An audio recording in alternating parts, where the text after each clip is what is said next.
গতকাল তো জামাই ষষ্ঠীর হাড় ভাঙা খাটনির রান্নাবান্না করে বরমশাইকে খাওয়ালাম। সত্যি বলতে কি জানো তো, আজ থেকে ৭৫-৭৬ বছর আগে জামাই ষষ্ঠীর দিন আমাদের বাড়িতে একটা বিপত্তি ঘটেছিল নাকি, সবই শোনা কথা।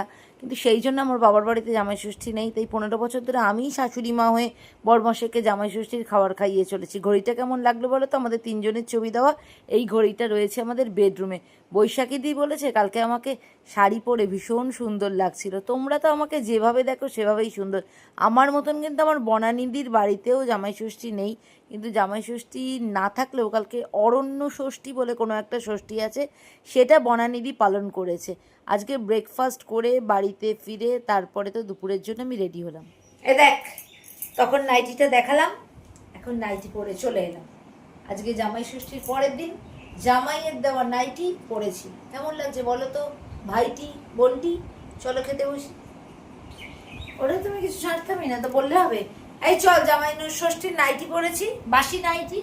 কালকে দিয়েছিস, আজকে পরেছি, বাসি তো। চল বাসি খাওয়া নিয়ে এবার আমরা বসি। দাঁড়া দাঁড়া, এত করে ভিডিও করে কাজ নেই, বাসি খাওয়ার আবার দেখানোর কি আছে? আমি নিয়ে যাই সবকটা পদ, তারপরে একবারে ভিডিও তুলিস। সাজিয়ে গুছিয়ে বাবা কত পদ নিয়ে বসেছিস। এইদিকে পদ রয়েছে কত, এইদিকে পদ রয়েছে কত, এ পদ বিশেষ্য পদ, বিপদ মানে মিষ্টি, সুগার বাড়বে যেটা খেলেই মিষ্টি, কত পদ সাজিয়ে বসেছিস বাবা। রাত খেতে দি। বল বাসি খাবার কেমন খাচ্ছিস? হাসি হাসি মুখে।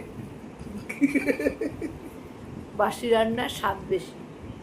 হ্যাঁ তা ঠিক, যেমন নতুন বউয়ের থেকে বাসি বউয়ের স্বাদ বেশি, অনেকটা সেই রকম।